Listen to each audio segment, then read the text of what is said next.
Yes. Wrestling Mayhem. That's right.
Sidekick Media Services. We are your sidekick in business for social media, video production, and more. Find out more at sidekickmediaservices.com.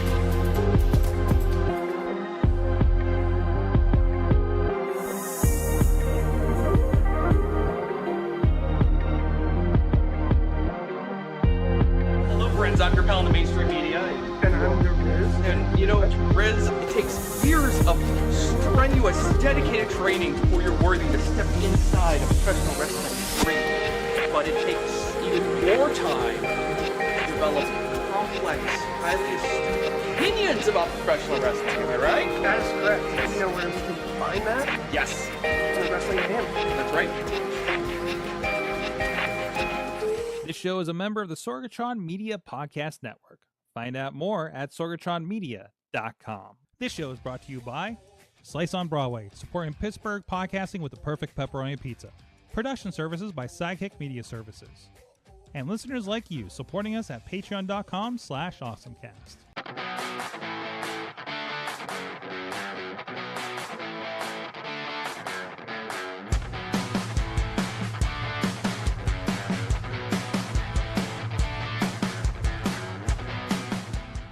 It's time to get geeky, get awesome. It is the AwesomeCast. I'm Mike Sorg at Sorgatron on all the kinds of social medias, even ones that used to be called Twitter. And we are in the Sorgatron Media Studios in Pittsburgh, Pennsylvania. First of all, I want to give a shout. Unfortunately, we will not be having Kid Metal in the foreseeable future due to scheduling conflicts, but I do look forward to any contributions. I told him he's got anything on his mind to send us a video, and I'm hoping we will be a part of it. But in the meantime, we do have somebody who's been joining us for several weeks now straight. This might be a streak for him. Dave Podnar of the iPhoneography Podcast is with me today. It's just the two of us today, Dave. Just the two of us streaking around. What? Yep. What? Keeping the streak going. Okay, We're going to the quad. Oh, we're going down the quad. Oh, okay. I was like, well, there's a reason I left the curtains up this time. Mm-hmm. Oh, I'm not drinking. I'm not drinking at all. No, this is a stay hydrated. This is a very special night. Our sister program, the one that started all the Wrestling Mayhem show, is celebrating 900 episodes tonight. So I am enjoying some libations just to kind of enjoy the night and the stress of having to produce several more people in the room. It's going to be traumatic. It's a chaotic, trichotic. Yeah, it's something like that. Anyways, that works, but this is the AwesomeCast. We like to talk about awesome things on this show. And Dave, we'll get right into it. And I have a list of things. I have a couple things throughout the week. We'll see whatever else we get into during the week. But I was like, very, very busy. The wife went to Charlotte. I was in town doing 247.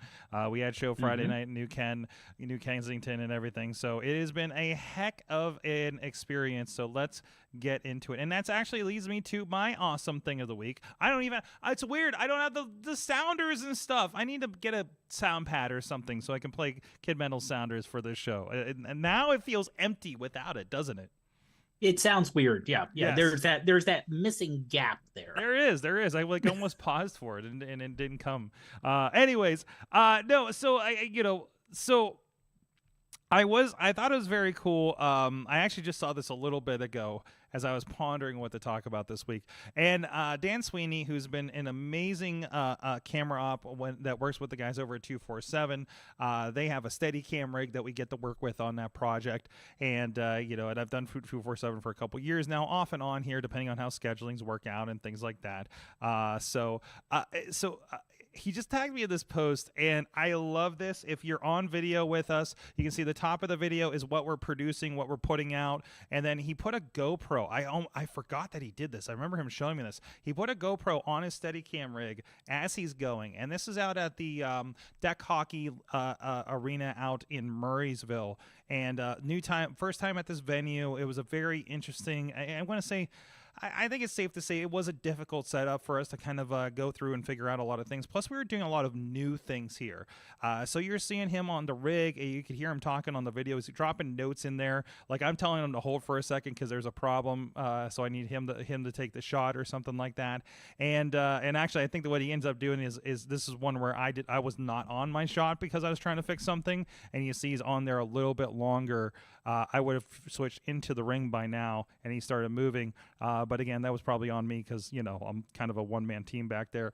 And you see him setting up for the next one. Our buddy CL was helping him out and getting people to move because everybody's going through the crowd.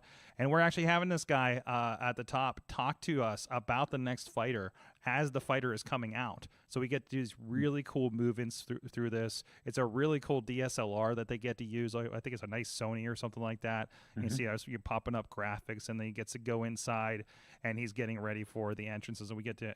I wish this was a little longer so you can see what he does for the entrances. I love how those work out because he gets to move with it. Drew Shannon, who's an amazing ring announcer. We used to work with him up at Prospect Pro Wrestling before schedules got in the way. But like we had this cool thing where he takes his cart and he actually directs you in the blue corner, and the guy just like floats over to the blue corner guy and then comes back after the title and everything. So it was a really cool behind the scenes. If you're interested in that, it is in the I'll link it of course in here, and you can Dan C. Sweeney. Dan C. Weenie. Is that how he spells his name? I've never seen it. But either way, however it's spelled, we'll have that marked on our show notes. And, of course, it is in the AwesomeCast Facebook group if you're interested in that. So you get an idea. It's a pretty spiffy. It's not as full-on as what you see at the WWE when they're going up the ramp there, Dave. But he's able to do some very, very cool moves throughout the night.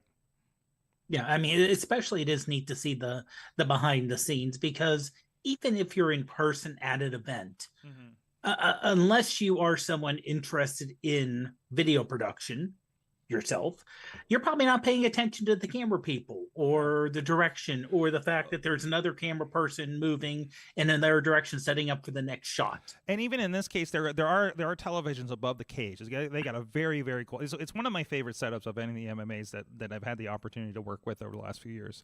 And also shout outs to E2A Productions that do hook us up with these MMA. They're the ones that kind of work with a lot of the MMA boxing. I did kickboxing last month in Akron, for instance. Thanks to them and doing that.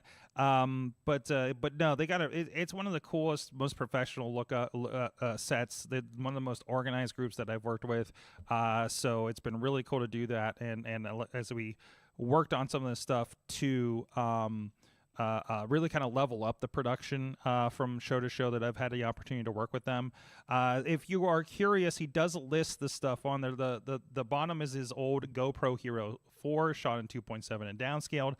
He's running a Sona Alpha A7R4 with a Sony 24 to 70 millimeter G2 locked at 24, mounted on a DJI Global Ronin. There's a lot of hashtags in here. Hooked onto a DF Digital Photo Thanos SE vest and tension arm. So a lot of details in there for you if you're really kind of geeking out on that kind of thing. And he talks about how we're streaming and have a wireless through a great Holy Land, which is good. Actually, I wanted to get that transmitter because I want to look at it for another gig, actually. So, but anyways, no, very cool thing there. Dan has been really awesome to work with, and I hope to get work on some other projects with him here in the future. So that was very, very cool. So thanks, Dan, for the awesome thing, a cool behind the scenes of a project that, of course, I and for Go ahead. and for knowing how he has to have his eyes on a swivel Mm-hmm. because he's walking backwards into a cage, Mm-hmm. making sure Oh, no. he doesn't bump So into anything. yeah, back into, and that's where the team with the doctors and everything are, and everything like that, right? And plus, like, there was crowd where the group was going through, where he has to shoot down in and then back up. We actually did. I actually hired an extra guy because I'm like, I just felt like I needed an extra hand on this one. And you know, CO's been great with us over on Thursday Night Fights and a lot of other wrestling productions. And he was going to be a guy to just help me behind a desk, but he ended up being the bodyguard for Dan when we saw what was happening with the crowd. So that was really helpful because he was like, I talked to Dan Adfors. He's like, it was like I was in a mosh pit the entire night, you know, just bumping into people that just wouldn't get out of the way. You know, they were very upset about this. It was like, guys, the fighters are coming through. Move out of the damn way. Right. So it was a very cramped. They sold that place out. It was standing room. There were people like it really, they say hanging from the rafters. There was like a kind of a balcony around most of it. And it did feel like everybody was hanging from the rafters watching this thing. It was crazy. There was no room in there. People were stepping into my gear. You know, it was so bad. There were fights that broke out after the title match. It was on both sides of the cage. Like it was wild. It was wild. So 247, they got a great streaming thing. I give them so many props because they do so much for podcasting. They got a new venue coming up here probably at the end of the summer. What they're putting into MMA, and that's their 20th main show that they've done. They've done more. They do these offshoot shows too. It's really cool to see somebody in Pittsburgh growing that line of mixed martial arts here in the city, in the greater city, I guess we could say, because it is like Monroeville, and they're going to be in the Meadows. I am not officially booked for it yet, so we'll see what happens there. But Anyway. Monroeville, they're at the soon-to-be X-Convention Center, right? Yeah, and they don't have any dates for that right now. I think they're already out of there. Yeah. So, but we were just there in December, I think, for a show. So I love the convention center because there's so much space, right? Yeah. And it looks cool, feels big. It feels even bigger. So I'm looking forward to see what they do when they have their own custom space. And I told them, I'm like, you get your own space, we can play and really dig into this and how this looks. Look what we're doing on Thursday nights on those training shows, right?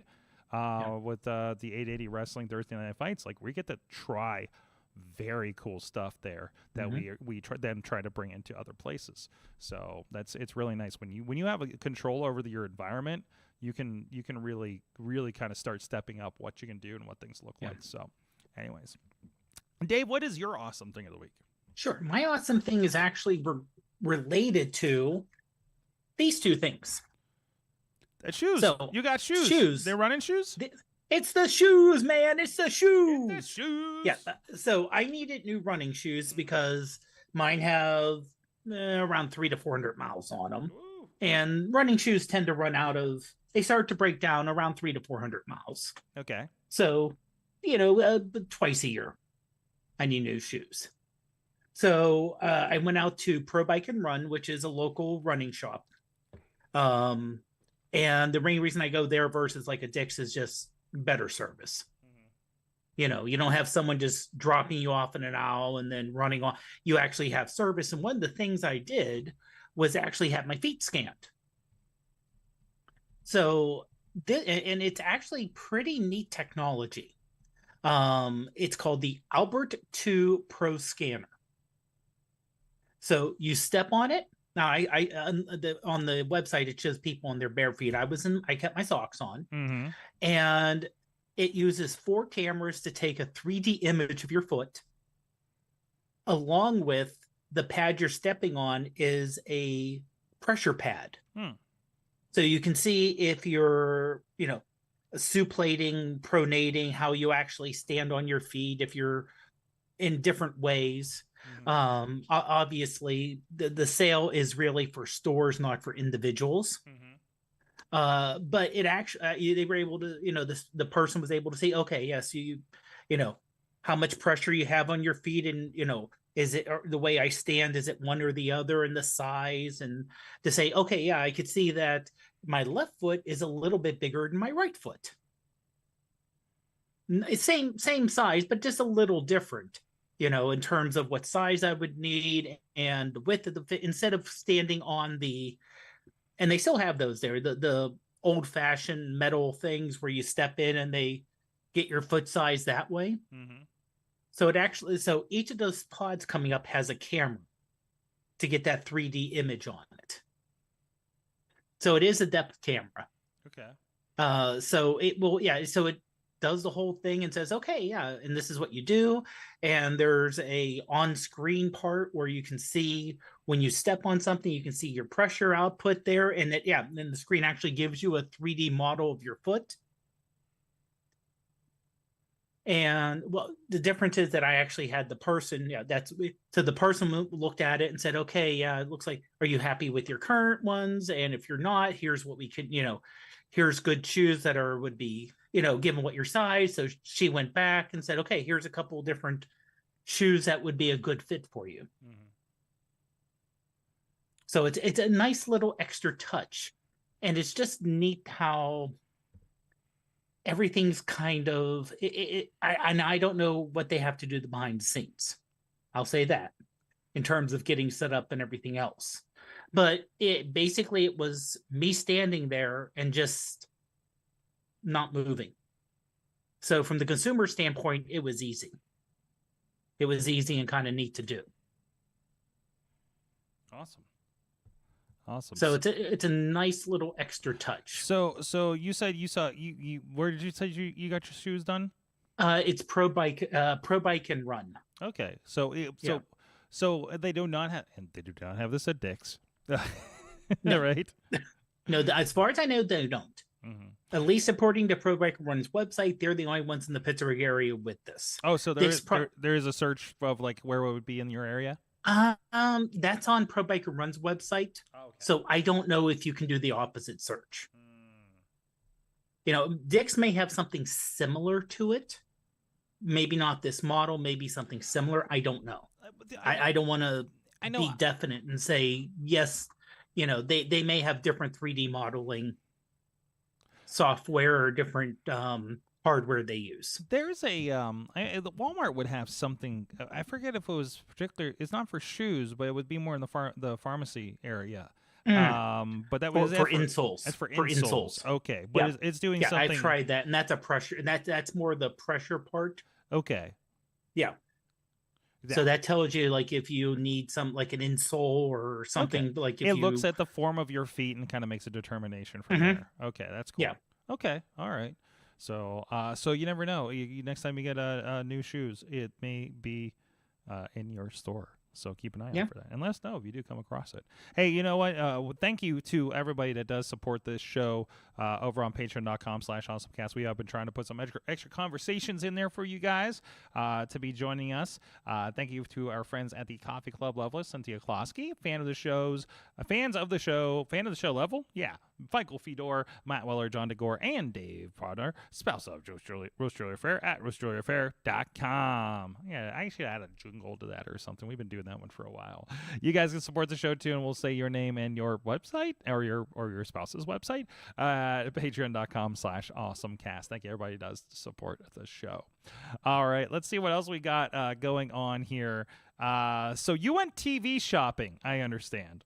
Well, I didn't necessarily go TV shopping. Okay. I just happened to go. It was after our conversation last week about the smart TVs and what's available and what isn't. Mm-hmm. And Kid Mental was like, wait, you can't get a TV that isn't a smart TV? Mm-hmm. And I just happened to be, and I forget if it was Sam's Club or Costco. It was one of those two. Okay.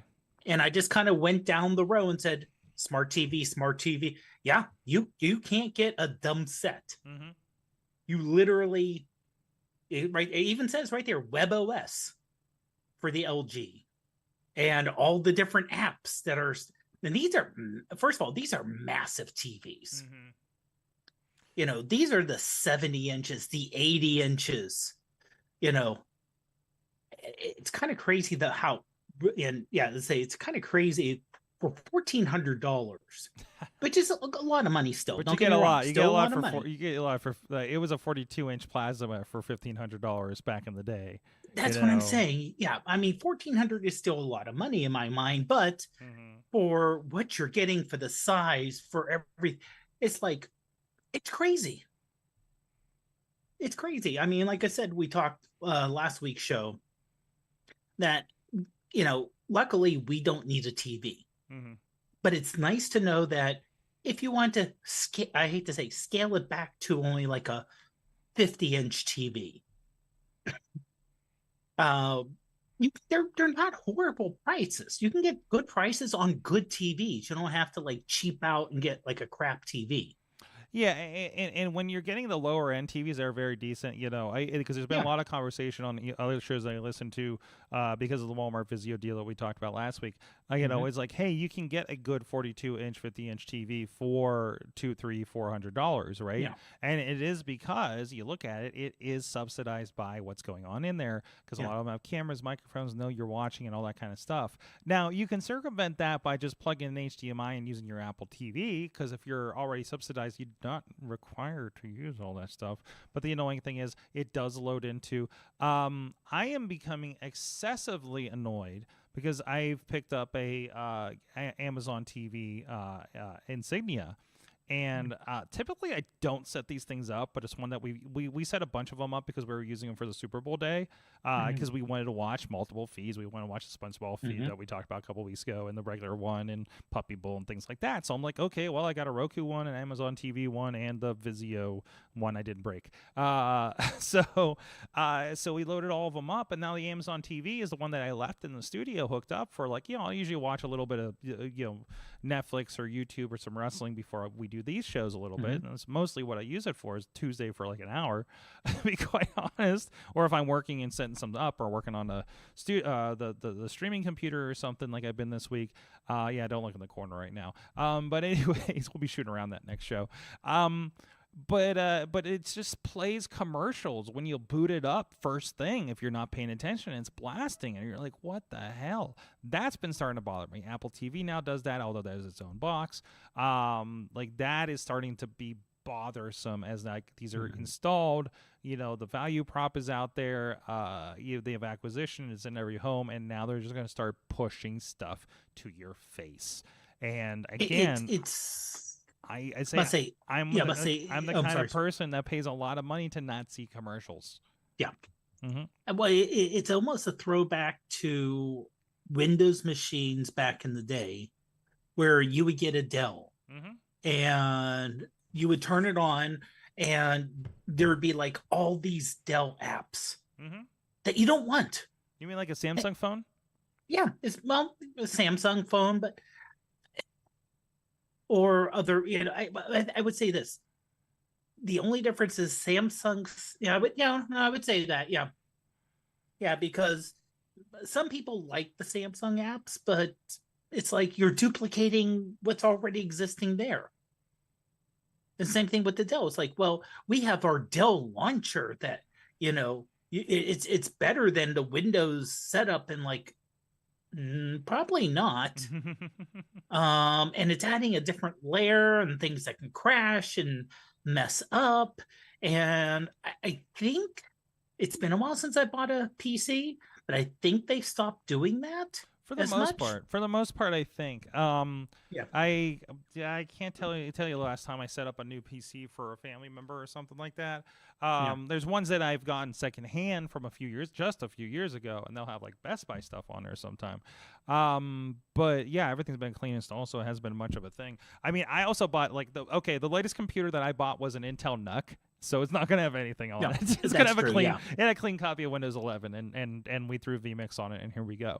Because that's all we needed to do, right? I threw Adobe Suite on there so that we have it in case we're like, oh no, we need to fix this graphic real quick, right? Converting stuff, for vMix, things like that. So like that's it. But the problem is that because now Windows, since you don't necessarily pay for Windows too often, and they're a services company now, you get a lot of like I just like hit the start button to try to install something on this Asus laptop. It's an old an old Core, probably a 4th generation Core i5 here, and I saw the next in game coming up in Game Pass, and I'm just like, oh man, it's like I have it, but still, or who hasn't been bugged by OneDrive in every computer they start up, or every time they get an update. It just happened in the studio computer here. The Zoom computer here last week. I'm just like, no, and they're like, sorry to see you go, and I'm just like, where am I going? You never had me. But anyways. No, you're getting that a lot. Or even my work computer, where they really limit what can get installed. Mm-hmm. The little bottom right where it kind of gives you like the weather, and it's like, oh, stocks are up. I'm like, okay, why are you telling me that? I would love to open. You know what keeps me from this is the bitch cast right now. What keeps me from opening up Microsoft Edge most of the time? The homepage, the ancestor of the MSN homepage, where I got to know what stupid thing Donald Trump has been doing this week. Okay, and like, listen, it's political aside, whatever freaking idiot story that they put on the front page, because it's the most lowest common denominator BS that's going to be from every provider of both sides of the fence. It's all in there, so you freaking click on it, and I don't know how to turn it off. And now it's in the start button. I'm just like, come on, Microsoft, So, and this is why I wish vMix was on the Mac. But even like, we've had it. I mean, these are still Windows 10, so it's not as bad. But I do not. I am pushing back as much as possible. Look, it's suggesting it wants me to upgrade to get 5 gigabytes of free storage on my studio computer that I literally open 2 apps a week on. So. It's bad. I just got an email during this. I popped up. The GeForce Now has a free version that's going to be ad supported. You got to sit it through 2 minutes of ads before you load into your instance for GeForce Now. Jeez, 2 minutes. Yeah, but I mean, it's free. I pay $5 because I'm Founders. It's like a $20 subscription usually. So, so there's that. But speaking of games, okay, let's roll this back around. We're getting too sad here. This is supposed to be a positive show, Dave. Dave, why are you bringing us down with this? Why are you bringing us down? I'm not even Bruce. Good video game news. Ask your parents and grandparents about that. That joke. I don't think there's too many youngins listening to this show. Okay. Anyways, Nintendo Switch. This is exciting. If you have a Switch and you're on I think if you have the Nintendo Online, you get to play the old Nintendo, Super Nintendo games and things like that, and other classic consoles. They are starting to include Rare games. As you know, Rare is owned by Microsoft, and these are all games that are included if you have Game Pass, by the way. But no, they're dropping in the Super Nintendo Battletoads game, Killer Instinct Super Nintendo, Blast Cords from the N64, RC Pro-Am, which was my jam back in the day, and Snake, Rattle, and Roll. Probably amongst others, is going to be added to that subscription service. So cool to see they're bringing Rare back into the fold here. Hopefully, I think that's a little bit of, did I talk about the non-Microsoft announcement a couple weeks ago? Did you see this? Where everybody was pontificating. Can't remember. I remember. Everybody was pontificating about this announcement for a week, thinking that Xbox was going to start just having Xbox on as a service and putting their games on every console. Halo was going to come to the PlayStation and Nintendo probably, and all this stuff, and they were going to pull back on the hardware and maybe even get out of it in the near future. Phil Spencer gets on there in the first minute. It's like, listen, first of all, we are not going to start making consoles. We are going to be bringing 4 games to the PlayStation. 4 games to the PlayStation. That is all. This is not a change in our strategy. And, Hi-Fi Rush is coming, for instance, a game that I've loved on Game Pass to the Nintendo Switch, and I believe to the PlayStation as well. So, and I think this is like kind of that. Microsoft is saying, yeah, Nintendo, you can have your Rare games back that you published before, that we own the rights to. So I think that's really cool for something like that, for a throwback like that. And I kind of wonder, since everyone's, like Microsoft bought a lot of game developers, and they have the rights to it, so it doesn't look bad antitrust wise. They're Oh, doing exactly. it just to cover Well, themselves. they were very open about like why would we keep certain things like we just brought they're like we just brought in Activision Blizzard. Why would we keep those games from other platforms? Why would we Yeah. keep games from other platforms when we want to have the biggest audience possible for some of these properties? So and they discussed that things like Hi-Fi Rush, for instance, was something that was a lower end creative thing. It's not a giant franchise. It was kind of a tryout thing, right? And they're like, well, it's been doing very, very well. Let's see if it gains an audience. That doesn't mean the sequel's coming to all these other consoles. Well, yeah. So, I mean, which is perfect. It's like, oh, great, this game was great. Let's put it over here. And, well, the sequel is going to be an exclusive on Xbox probably, or time sequel or something like that, right? As it is, most of the games they're putting out are on Xbox and PC too, so they're already spreading that across two platforms. Yeah, they're doing the Play Anywhere stuff. Halo's on everything. Like Xbox is kind of like, it's already been kind of not diluted, but like it's part of an ecosystem, right? I mean, you can sit there and if you got a good connection, you can sit and play Game Pass all day on your PC. And play the things that aren't compatible yet. So, or old Xbox 360 games or things like that they have on there. Like, it's pretty incredible, actually. So, but anyways, PlayStation. So, this is not officially PlayStation. Did you have you heard of the PlayStation Portable, Dave? Are you aware of this device?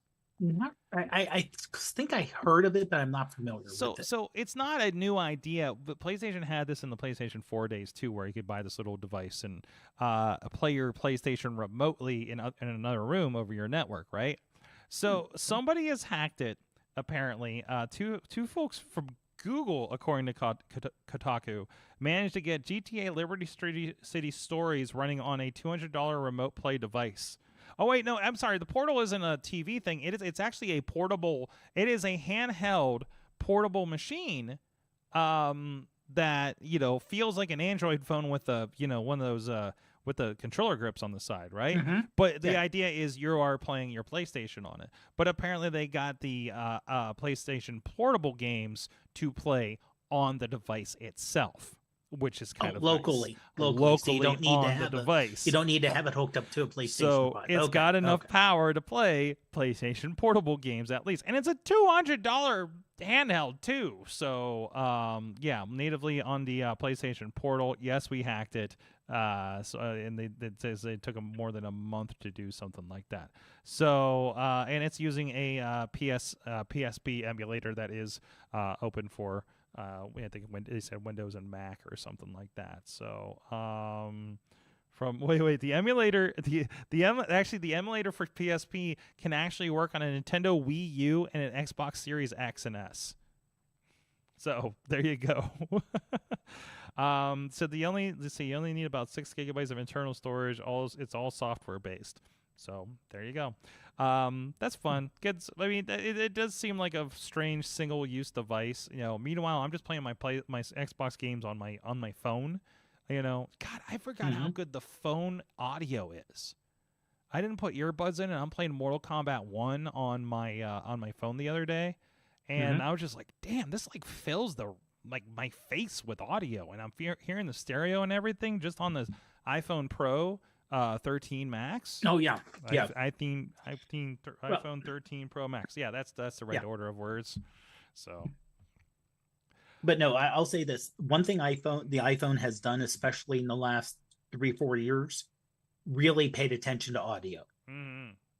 And it's one of those things where if you notice something, and then 4 or 5 years later, you'll notice, oh, that same technology is used in this new thing or this other thing. Or, when you hear people talked about when they went to the Apple Silicon on the laptops, and the sound was amazing on these laptops, especially for laptops.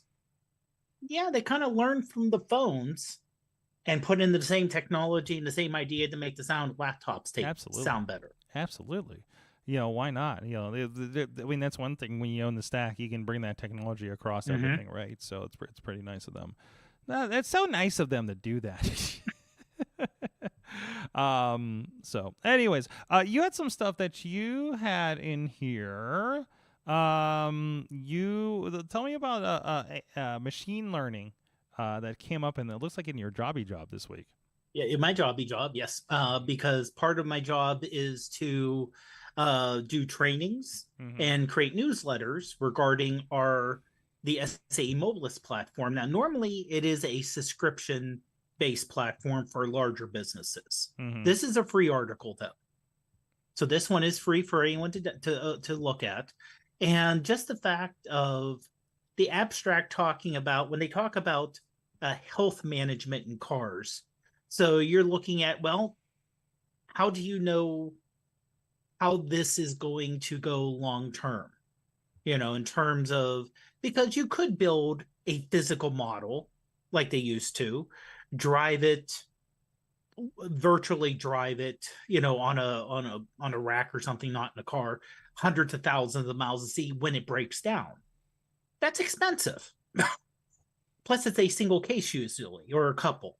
You're not going to take thousands of transmissions, thousands of engines, and just work them and see what happens when it breaks or what breaks and how to fix it. So this is using machine learning. This is really in the methodology for driving behavior modeling, machine learning, to try to get all this ahead of time. So it uses the predictive insight on real world trip behavior, it says, in conjunction with other things, and then it checks it out in real world test driving data. So you run your model, you work on your model, you see if it works, and then you compare it to real world data to see if your model actually works against it or not. This sounds, and I think it's probably the machine learning side of it's probably the new element in something like this. But I know every year when I get to do the auto drive challenge workshops, it's really interesting because the vendors are there that they're teaching the engineering students how to kind of use these tools, and there's a lot of modeling that happens for the automated things. Hey, you can put elements. You can say, hey, based on the software that you wrote to operate this car, what happens when he reacts to this, and this kind of, roadway or object or something like that, so like there's a whole industry around just virtually testing things before they even get out the door, not to mention, the whole industry of testing things when they're almost ready to go out the door. Like, when we visited Honda this past year for Baja and got to see the wind tunnel and got to see all the testing and the crash testing and things like that to see, okay, did the modeling come through? Does anything change and when we turn it into physical form, right? So like it is fascinating to see what happens to, like, you don't know what went into the thing that is in your hands or that you're behind a wheel of. Like that testing is crazy. Why does a car cost so much? Because this is how much went into it, right? It's crazy. It's not just the cost of the materials. It's everything that went into that car being safe and efficient or whatever else. Yeah, and that's something that you see this more about cell phones and other technology, like, oh, we did a breakdown and here's how much it costs to make the Apple Vision Pro or the Apple iPhone 15, 16, whatever, or the Samsung Galaxy or whatever. No, that's the bill of material. That's how much it physically costs maybe to get the parts, but that doesn't include any research and development. That's where the money is. And like, I know for Apple, and same thing with a lot of the car manufacturers, they have to make the process they're doing to make the item. So you have to know how to make the item that you're making. And that can be very involved in a lot of research and development. And that's still, we talk about how the first few months of a new item like an iPhone, or especially a very, very new device like maybe the first Apple Watch, has defects, and they're trying to figure that out because that's also large numbers. That's also large numbers. Is that you could say, oh, there's only a 1% error. Yes, 1% defect rate. 1% of a million units is a lot of problems. You know, so you got to get that number down, or you're going to have an issue. So that'll cost you some money. So, and that's also why it's hard to change on a dime Mm-hmm. for when you're producing a large amount of a item, which is you need volume. So let's say, you're interested in producing a new vehicle, a brand new vehicle. We're going to make something earth-shattering new. And if you start now, if you're lucky with the research, development, the build, being able to make tens of thousands, hundreds of thousands a year, it'll be out in 3 or 4 years. Man, we had a really cool concept, but we couldn't get it produced en masse without the wheels falling off. It was really weird. Things like that will come up, right? So, well, you hope that someone catches it before that happens. Yeah. Some cases that you catch it after it's released. Yep. That'll happen from time to time. All right, let's go now. Real quick, kind of related. Yeah, go ahead. I'm starting to see leaks for the iPhone 17. What? Not the 16. The 17. Not the 16. Of course they're building it now. Of course they're working on it now. Yeah, the 2025 iPhone, and same thing with Samsung. I don't want to pull it out just iPhone only. It's in development now. The iPhone and Samsungs, which are going out later this year, they've already been pretty locked down. They're just making sure they can make it in volume and everything works together. And can they get this chip and this and this and this and this and all this? They're already kind of in the final, almost lockdown stages by now. So yeah, they're already saying, okay, what can we do for 2025? What can we do for 2026? And work with the suppliers and working ahead 15 steps. Which is why when I see things like, oh, we have this new item, it's mind-blowing and it's amazing, when it's available. Well, we don't know yet. It's like, okay, tell me when you're closer to actually having produced, and how much is it going to cost, and how much power is it going to go. Right. It's neat, but I won't get too excited until it's more ready to be rolled out. Exactly. Well, either way. Well, let's get a little more small scale on this. Amanda actually contributed. Logitech just made a bunch of announcements. Webcams. There's a $40 webcam. I hope it's better than the $20 one I picked up at Walmart that I'm going to return because it's complete crap. So, man, I should have just stuck with my Logitechs. Anyways, so actually, that's all I had was these ones. I couldn't even get a good one when we were out there.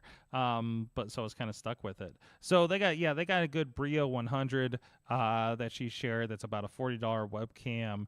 And Logitech usually has some pretty good quality there. For $40, you're going to tell me it's going to be good? It says full HD webcam.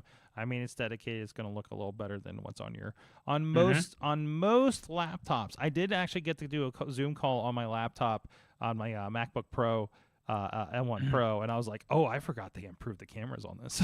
So it's kind of nice there. But they also have some other stuff going on. There is I like this, the Logitech Reach. This is like an arm-mounted camera. They say it's for content creation. Coming soon, but the samples they're showing for this thing is like it's a desk camera. Honestly, this would be a great thing. I would love to have it to plug in to my setup for showing things on the phone or something like that. So if you did need something that was a little maybe nicer looking than something I would set up, because I will I'll use an iPhone and just cook that up and use software to do an HDMI out and things like that. Like, I think it's a pretty cool setup for that. They're showing somebody with a chessboard. I would love to have this potentially for we do the board, the game board for the D&D sessions. We'll have one coming up here Friday, actually. That would be really, really good for something like that. So that would be really, really cool. But anyways, let's see, adapt to your space. I did not see pricing on this yet. No, it just says contact sales. It only says contact sales. But I do like the fact it does say that you can zoom out to a 12-foot by 21-foot area. So you can, it looks like it has a zoom in and a zoom out. So it looks like they're really pushing it for classroom use. Right. Which I could definitely see, but you can also do it like you said, for presentations or something like that, instead of having to jerry rig something on your own. Mm-hmm. So there's also a Casa pop-up desk. So I think the idea is it looks like it's a laptop desk setup that, oh no, my room is yelling from the other room, where it just pops up vertically and it includes a keyboard and a touchpad for you to use, and you set your laptop up so it's like at a good height, right? So that, that seems like it'd be pretty handy for like a low profile kind of thing. I don't know about that keyboard. It looks a little finicky, to be honest. So I don't know. What do you think? I like the idea behind it, and I like the fact where everything kind of stores in one location. Yeah, so that's nice. It like stores within itself. It's like a folder over thing. It feels like it should be going with an iPad. It does. And it does. And I'm assuming if it's Bluetooth, since it's Bluetooth, you can just use it on an iPad. Yeah, and it looks like the the touchpad looks like the magic touchpad that you can get for the Apple or something like that. I've always wanted to get one of those for mine because I like I used to add it just on a laptop, and I've had a Mac Mini for the last couple of years, and I do miss the gestures when I'm in Final Cut and things like that. So just to being able to grab things a little easy. So I'm kind of curious to see the build quality for $180 though. I would be expecting like something a little bit nicer. It seems pricey. Yeah, it seems pricey, and it does look very plasticky from what you're seeing on this. But it's all like pastels and things, and all the videos are for working moms here from the looks of things. So I think they're kind of angling for that kind of angle on something like this. And also the trackpad. Looks like they're trying to mimic what Apple does. Absolutely. Because it does say scroll, zoom in, zoom out, drag and drop. And it looks just like, especially for like on Apple laptops, where the trackpad is mammoth, especially compared to PCs. It's so much bigger and you can do so much, and it looks like that's what you're trying to replicate here. Amanda says they also did some new keyboards, the clicky kind, which are her favorite. I don't think we had any links in here for those, so I'm wondering if they are comfier wave keys. Ooh. Anyways, that's enough of that. Now I will have to admit I am a big fan of the big clunky clicky keyboards. Except when you're on a call. Yeah, you know what though? It depends on what kind of call you're on.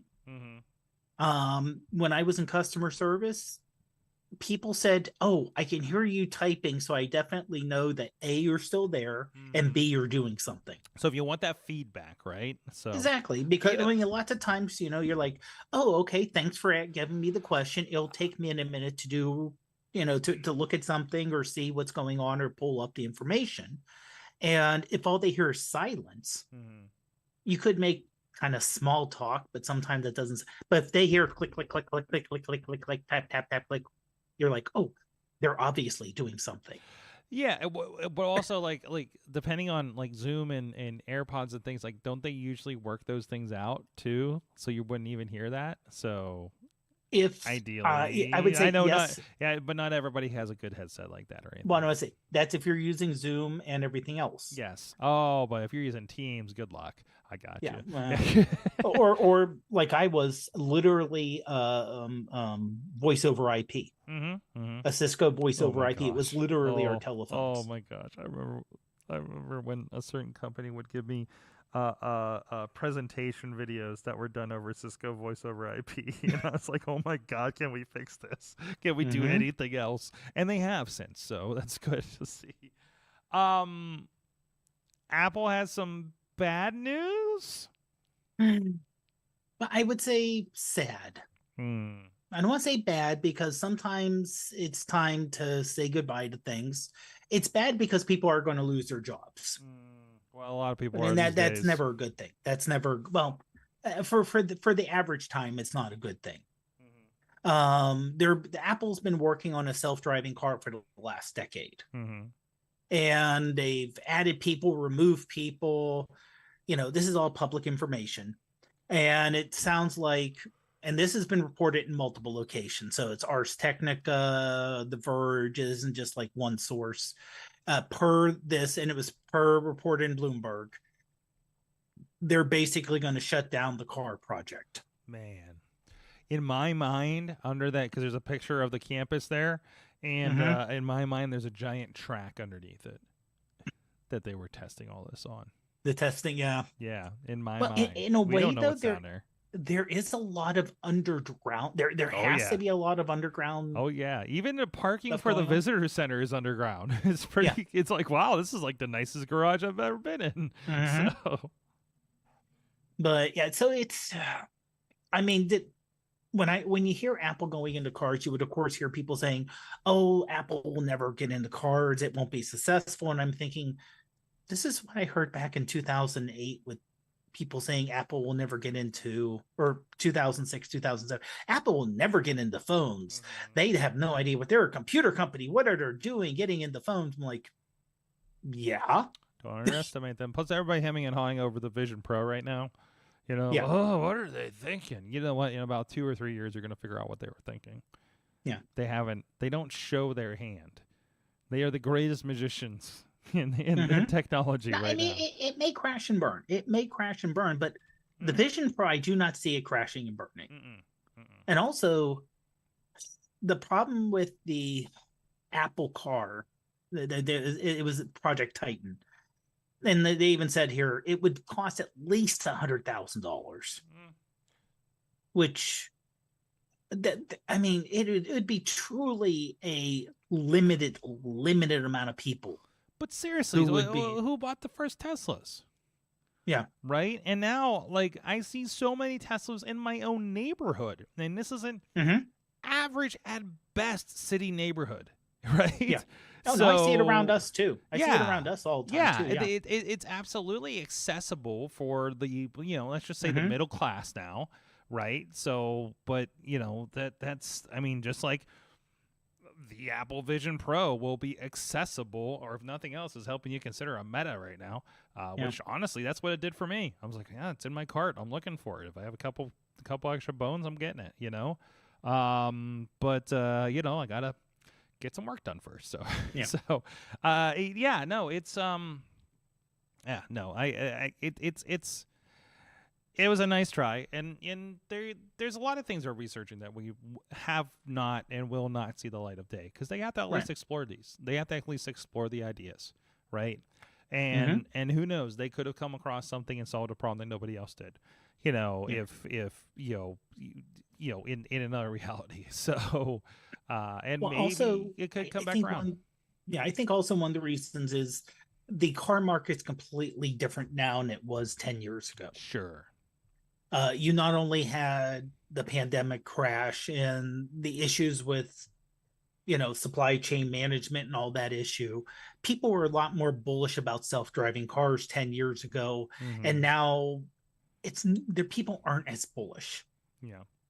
We had self-driving cars going up Lawrenceville in the Strip District in Pittsburgh for test. You could see the little spinny radar things on top. Yep. And they were like, oh, it's going to be 2020 and we're going to have self-driving cars, or 2025. And now it's no. Yep. Not that soon. Yep. It's one of those, and I've heard this about another thing. It's like you can get 85% of the way there and I don't want to say easily, but pretty easily. You may even get 90. That last 5 to 10% of getting there is really, really hard. And if you look at a lot of these self-driving cars, you need a lot of sensors and a lot of, computer power. And to make that into something that looks like a normal vehicle, it's not there. It's not there. Even though Tesla can do a lot of self-driving, I put in quotes because even though some people say, oh, I can go in my Tesla and Tesla even says, don't do that because, it's still not 100% there in all the situations, because driving's hard. Yep. It's a hard thing to do. It really is. On that note here, I think it's time to wrap this up. Yep.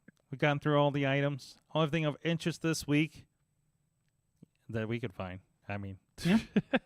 It's a weird. There is a big thing in this Mobile World Congress. That's it. I think it was all Android phones, and nothing really stuck out to me. You know. Well, I mean, I hate to say it, but right now on the Android side, and maybe this is just my blinders of the iPhone being put on me. It's Samsung driving, Yep, and Google with the Pixel. You know, driving what's out there and what's available, and it seemed like the biggest thing that came out with the last Samsung phone was the AI. and we'll see how that goes. Yeah. Because Google has their own mess of problems with the AI right now. Anyways, we'll not. Maybe we'll talk about that here in Patreon. Guys, thank you so much. Thank you, Dave Podnar, iPhoneography podcast as well. Yes, and Prof Pod on all the socials except for TikTok. We're in Prof Pod PGH. We actually just last night had an interview with someone who is an Adobe expert. Ooh. And talking about using Adobe mobile, both mobile and your desktop, to improve your photos. Awesome. Somebody was just telling me about the Adobe podcast AI that they get to use. So that has been using Adobe stuff for audio cleaning. I thought was kind of interesting. So, trying to make me get back in Adobe for video editing. Anyways, on that note, guys, thank you so much at Sorgatron. I will be Thursday Night Fights as usual, and actually, Top Rope Tabletop will be here in the studio. That will be broadcasting on IndieWrestling.us platforms for free. That is our friends coming in here and pro wrestlers playing Dungeons and Dragons. It's the geekiest, ungeekiest thing that could possibly be. So I'm looking forward to have those guys, those sessions. We have been really dialing in those. I think they've been looking great. We're trying to keep the sound upgraded as much as possible. Really kind of toning that in. I think we got some upgrades for this week that are going to be really, really cool. So keep an eye out for that for you guys. Okay. Thank you guys so much. You have been our awesome audience. Have an awesome week.